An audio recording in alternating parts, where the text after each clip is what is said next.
উচ্ছেদের নোটিশ পেয়ে অতিরিক্ত জেলাশাসকের দ্বারস্থ হল বিশ্রামগঞ্জের বাজার ব্যবসায়ী কমিটি।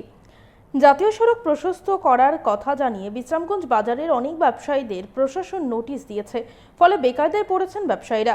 বুধবার ব্যবসায়ীদের স্বার্থে বাজার কমিটির প্রতিনিধিরা অতিরিক্ত জেলাশাসকের সঙ্গে দেখা করে তাদের সমস্যার কথা তুলে ধরেন।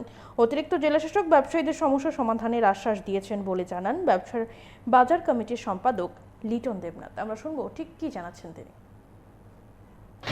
আমরা অ্যাকচুয়ালি বিশ্রামগঞ্জ বাজারে গতকালকে ডিসিএম সহ মাপ দিয়েছিল। মাপ দেওয়ানোর পরে প্রায় 8টা দোকান একদম ভাঙতে হয়, আর 66টা নোটিশ দেওয়া হয়েছে। এর মধ্যে উদয়পুরের লাইনের ডান দিকে স্কুল সংলগ্ন যে দোকানগুলি, এগুলির ভীষণ ক্ষতি হচ্ছে।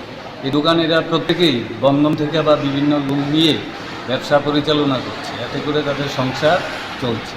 তো এই জায়গায় দাঁড়িয়ে আমরা এডিএম স্যারের সঙ্গে আলোচনা করেছি, তিনি এসডিএমের সঙ্গে কথা বলেছেন এবং এসডিএম আমাদেরকে নিয়ে বসবেন। এর মধ্যে এসডিএম আমাদেরকে কবে ডেট দিবেন, এটা ডেট পেলে আমরা বাজার কমিটি সহ বাজারের অন্যান্য ব্যক্তিদেরকে নিয়েও আমরা বসে আলোচনা করে এই দোকানগুলির কথা তুলে ধরব এবং তাদের আগামী দিনে যে যারা দোকান ঘর করবেন সেই নির্দিষ্ট দিশাও দেখিয়ে দিবেন, আমাদের এডিএম স্যার বলেছেন। তো সেই দিকে লক্ষ্য রেখে আজকে যে আলোচনা হয়েছে খুব সুন্দরভাবে আমাদেরকে এডিএম স্যার বলেছে।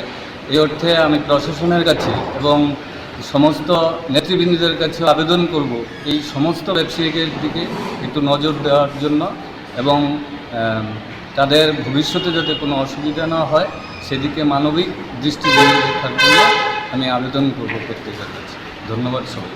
তাহলে প্রশাসন বসবে আপনাদেরকে নিয়ে? হ্যাঁ, বসবে। এসডিএম ম্যাডাম বসবে। কতজন আছে আপনাদের বাজারের ব্যবসায়ী? বাজারের যে কালকে যেটা হয়েছে 66 জনকে নোটিশ দেওয়া হয়েছে।